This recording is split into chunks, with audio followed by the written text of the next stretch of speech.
Iglesia, espero que se encuentren bien. Quiero hacer un pequeño repaso de algo que quizás muchos de nuestros hermanos no han tenido la oportunidad de recibir. Déjeme contarle, este estudio del tabernáculo es un estudio que desarrollamos en la iglesia.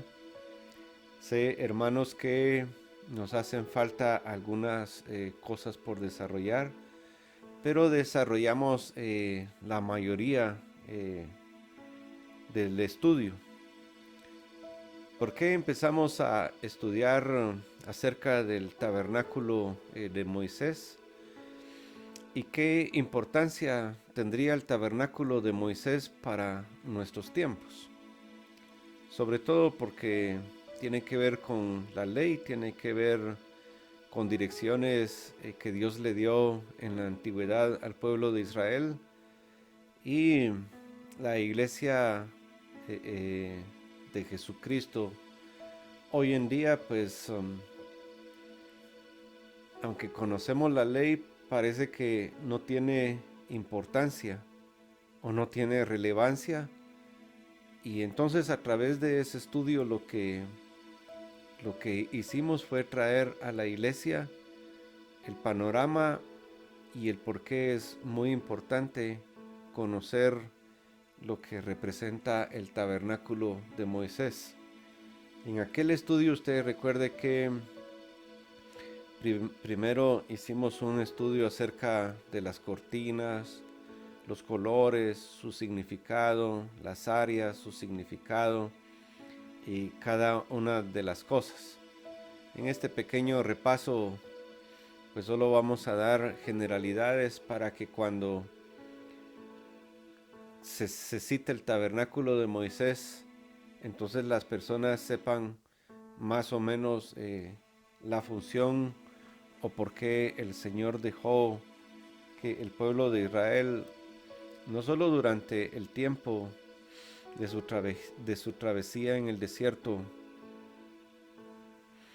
practicaran los sacrificios alrededor de esta carpa rudimentaria, y cómo esta carpa rudimentaria posteriormente se trasladó o se modificó en los 70, y lo que Jesucristo dijo respecto de ese edificio y cómo ahora en este tiempo profético y del Apocalipsis estamos viendo hacia Israel, de cómo el pueblo de Israel desde hace años quiere reconstruir el templo, que sería el tercer templo, y cómo eso casa con las profecías de Ezequiel, de la visión de Ezequiel de la reconstrucción y todo esto.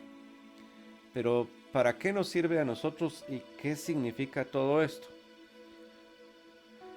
Usted ha escuchado que hemos dicho que Jesús en la cruz del Calvario dijo consumado es. Y usted ha escuchado cómo Jesucristo dijo yo he venido a cumplir la ley.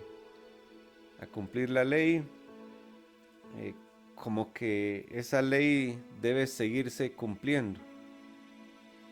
Es muy largo el estudio y llevaría meses porque nosotros nos estuvimos varios meses estudiando esto y todavía no hemos concluido eh, por muchas razones.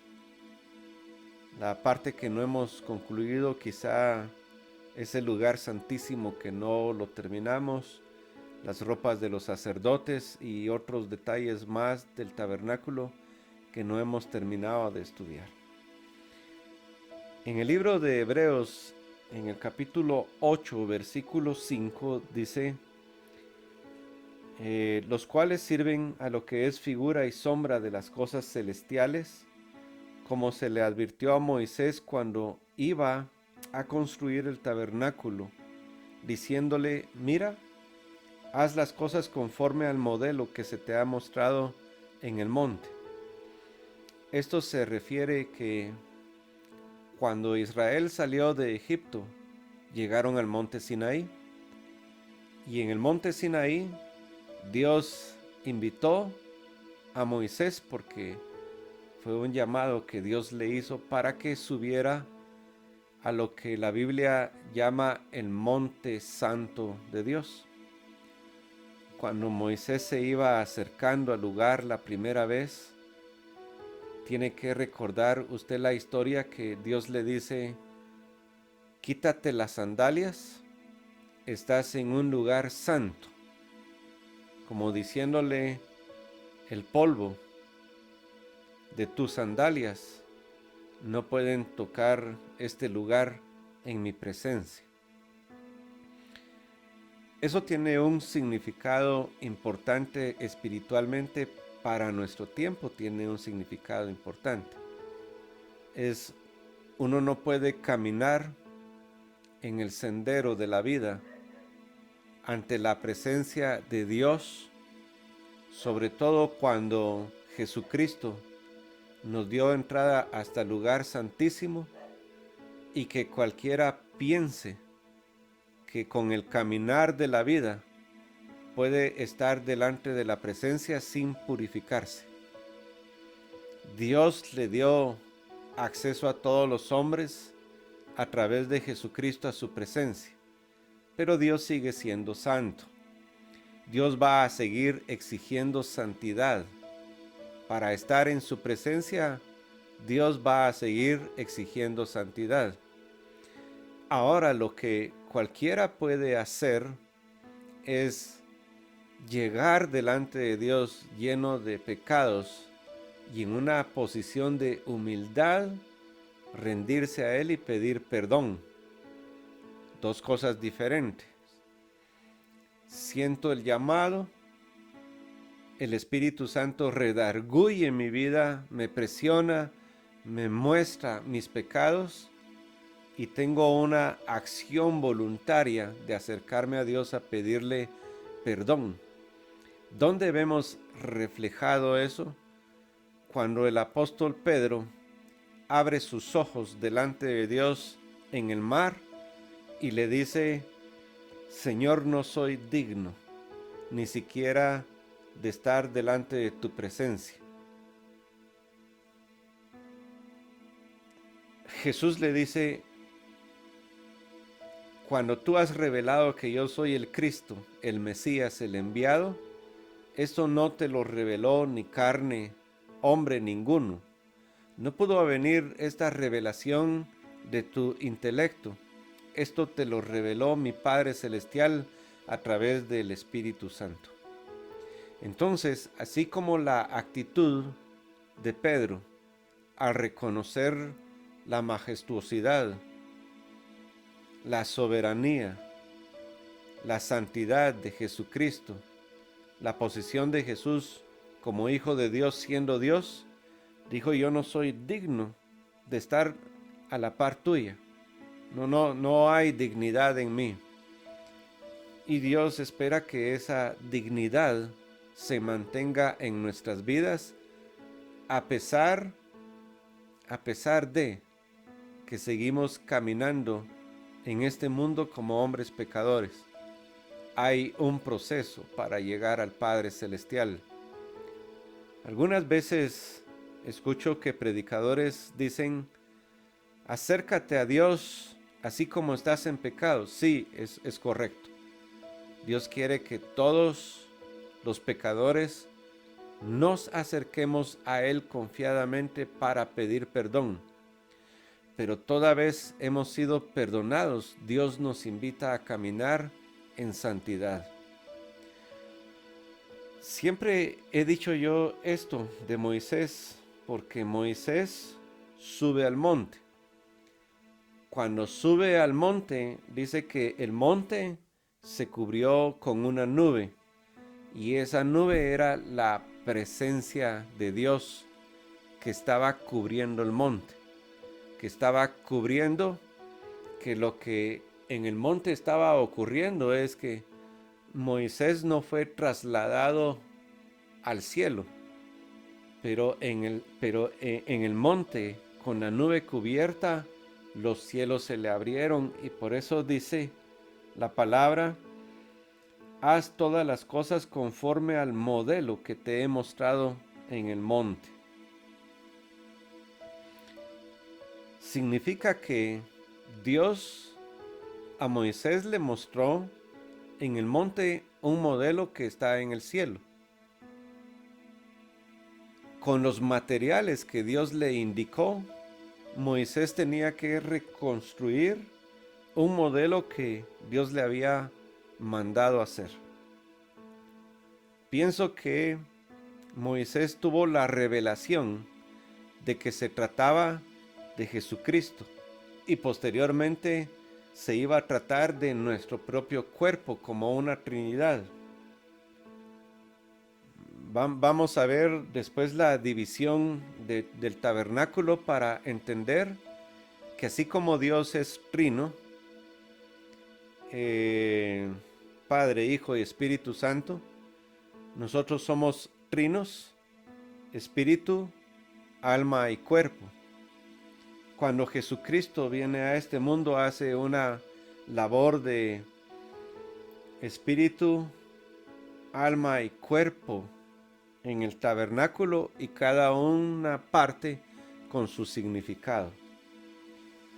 El pueblo de Israel, lo que al pueblo de Israel simplemente se le indicó era que tenían que darle adoración a Dios conforme a las normas que fueron dictadas de Dios a Moisés, Moisés a Aarón, los sacerdotes, y de los sacerdotes al pueblo. Dios estableció un orden en la adoración, y cada parte debía ser cumplida como Dios lo había ordenado. Ustedes recordarán que los hijos de Aarón se meten al lugar santo a presentar un fuego extraño, e inmediatamente son consumidos y se murieron. ¿Por qué? Por alterar el orden que Dios había establecido. En la actualidad, nuestros cultos como tal no siguen un orden como el pueblo de Israel debía seguir un orden.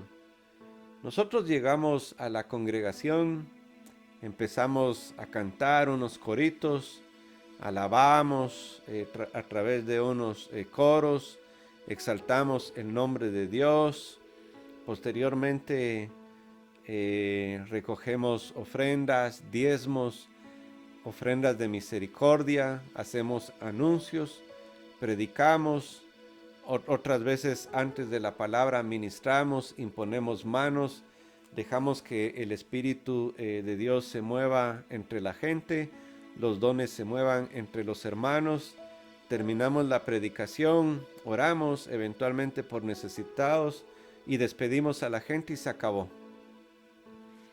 Por años los cultos han sido así. Sin embargo, no debemos confundirnos con ese modelo de culto al modelo que Dios exige. El modelo que Dios exige es un culto racional. Así lo indica el apóstol Pablo, que nos presentemos todos en nuestro culto racional que es agradable para Dios. Cuando hablamos de culto racional, habla de pleno entendimiento de qué es lo que llegamos a hacer a la iglesia. Bueno, regresemos entonces miles de años atrás para hablar del tabernáculo de Moisés. El pueblo de Israel había estado en Egipto durante 400 años. Durante esos 400 años, el pueblo de Israel, lo único que conocía de Dios era lo que Abraham le había trasladado a Isaac, Isaac le había trasladado a Jacob, y Jacob le había trasladado a sus 12 hijos. Todos ellos, usted recuerda que fueron a buscar alimentos a Egipto porque había una hambruna, más o menos como está sucediendo en este tiempo, que puede el mundo entrar en una hambruna. Y en el único lugar en donde había comida era en Egipto. Porque un hijo de Dios inteligente le había dicho al faraón cómo tenía que guardar producto por lo que se venía, por un sueño que Dios le puso en ese entonces al faraón. Y José, que estaba preso, revela el sueño y llega a ser gobernador de las provincias en Egipto, y él le dice cómo. De ahí se da un reencuentro de los hijos de Dios, de los 12 hijos de Dios, como una unidad para abastecerse. El padre se vuelve a encontrar con su hijo. Es pura la historia que vamos a ver en este tiempo de los hijos pródigos desperdigados por todo el mundo que regresan a la casa del padre. Por eso la parábola del hijo pródigo es importante, porque Jesús dijo: yo vine a rescatar lo que se había perdido. Entonces algo se le había perdido, y entre lo que se le había perdido está usted y estoy yo. Cuando Moisés sube al monte a recibir instrucciones de parte de Dios, le establece un modelo de adoración, de purificación, y además de purificación, de revelación. ¿Sí? Para estar delante de Dios, dice la palabra, sin santidad nadie verá al Señor. Y si Dios no cambia, no podemos pretender hoy en día hacer iglesia como se nos dé la gana. Esto, por favor, no tiene nada que ver con usar un jeans roto, o con el modelo de culto liberal como se nos ha querido vender. Esto tiene que ver con el corazón, con el pecado interior de cada persona. No tiene que ver con el modelo exterior, aunque el modelo exterior, una señorita no puede pretender llegar con unos jeans rotos de la nalga a la iglesia y enseñar todo. Es decir, que Dios nos ha dado discernimiento para saber que hay cosas que a todas luces no son correctas en la iglesia. No tiene que ver con ser hombres o mujeres. Tiene que ver con la comprensión de ser hijos de Dios y nuestra posición en la iglesia, en la adoración y en el servicio a Él. Bueno, otra idea más. Este tabernáculo no tiene nada que ver con nuestros templos actuales. Nuestros templos actuales, usted ve que están construidos con una sala, y de ahí hay un área de púlpito. No tienen nada que ver. El tabernáculo de Moisés no tiene nada que ver con nuestros modelos de templos. No tiene nada que ver con eso. No es que en el área en donde el pastor predica ese lugar santísimo. Tiene que ver más con la santidad de todo un cuerpo, de todo un pueblo, que no es esto, sino vendría a ser todo esto. Es decir, toda la unidad que se centra en la presencia de Dios.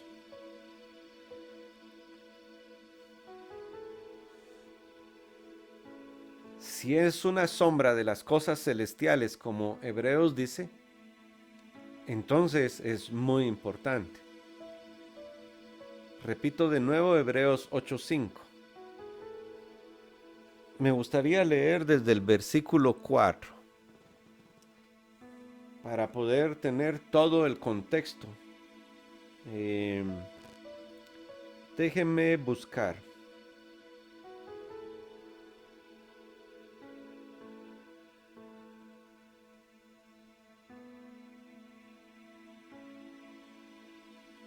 Bueno, voy a leer desde el versículo 1 del capítulo 8. Estoy leyendo una Biblia al día. Lo más importante de lo que estamos diciendo es que tenemos un sumo sacerdote que se sentó a la derecha del trono de Dios en el cielo. ¿Cuándo ocurrió esto? Esto ocurrió desde el mismísimo momento en que Dios ascendió, resucitado, y oficia en el santuario. Miren pues, regresemos a Hebreos lo que dice. Es una sombra de las cosas celestiales. Si Jesucristo está como sumo sacerdote a la derecha del trono de Dios, lo que Jesús en este tiempo está haciendo es oficiando en el santo templo de su Padre como sacerdote. Es decir, que el verdadero lugar de adoración que fue hecho por el Señor y no por ningún ser humano. A cada sumo sacerdote se le nombra para presentar ofrendas y sacrificios, y por eso es necesario que también él tenga algo que ofrecer. Ahora usted puede decir, bueno, pero antes estos sacerdotes que estaban acá eran de la tribu de Leví. Sí, correcto, así es. Venían de Aarón, Aarón el hermano de Moisés. De ahí empieza el sacerdocio. Sin embargo, Jesucristo no viene de la línea de Moisés, no está bajo Moisés, sino Jesucristo está bajo Melquisedec, que está por encima de Moisés. Y nosotros fuimos hechos sacerdotes del Dios Altísimo bajo la orden de Jesús. Ahora podríamos decir entonces esto queda anulado. No queda anulado. Primero porque Moisés recibió el modelo que está en el cielo para dárselo al pueblo y oficiarle al pueblo de Israel. Si nosotros estamos bajo el sacerdocio de Jesucristo, significa que nosotros también tenemos un modelo similar, lo único es que está en el cielo. Y por lo tanto, si está en el cielo, más santo todavía y con mayor compromiso. ¿Por qué lo hizo Dios de esta manera? Para que ningún hombre diluya su esencia, para que ningún hombre haga el modelo que se le dé la gana o siga un modelo de adoración que él crea conveniente. Adoración no significa solo cantar. Esto es una equivocación. Adoremos a Dios esta mañana, hermanos. Muy bien. Alabaré, alabaré. Eso es parte de la adoración. Adoración es mucho más que solo cantar. Versículo 4. Si Jesús estuviera en la tierra, no sería sacerdote, pues aquí ya hay sacerdotes que presentan las ofrendas como lo ordena la ley. Muy bien. Estos sacerdotes sirven en un santuario que es copia y sombra del que está en el cielo.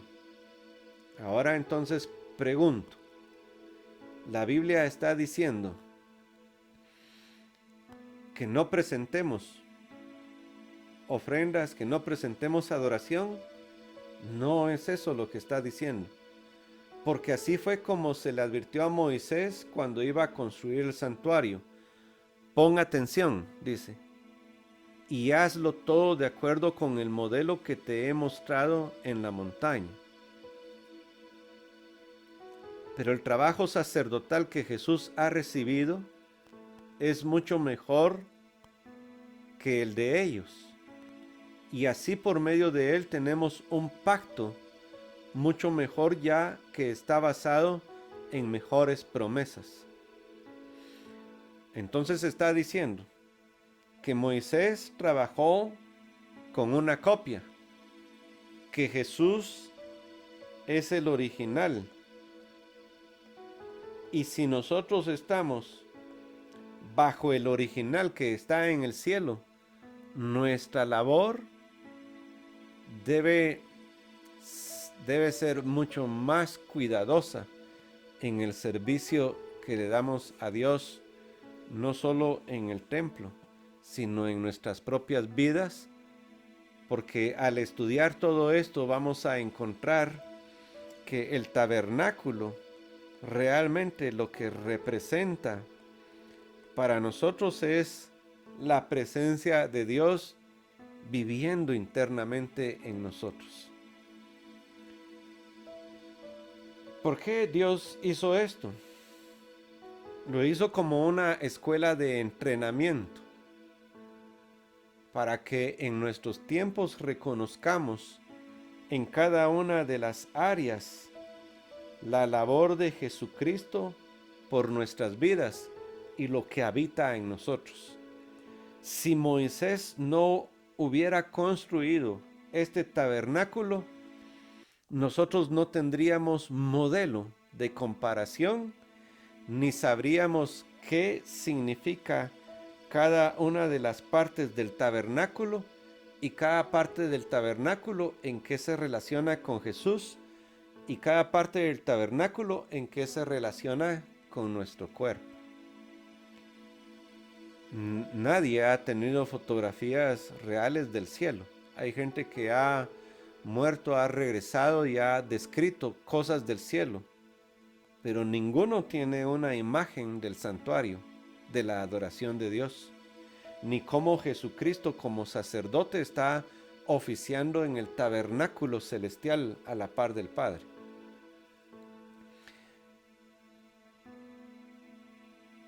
¿Hay puertas? Hay puerta al cielo. De hecho, el Salmo 24, y voy a leerle una parte del Salmo 24 para que usted vea que hay puertas en el cielo. Y voy a leer una versión Reina Valera.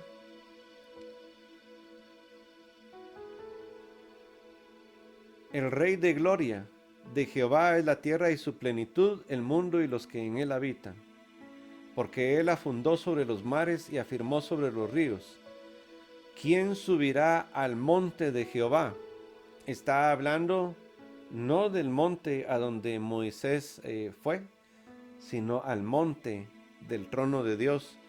¿Y quién estará en su lugar santo? El lugar santo es esta parte.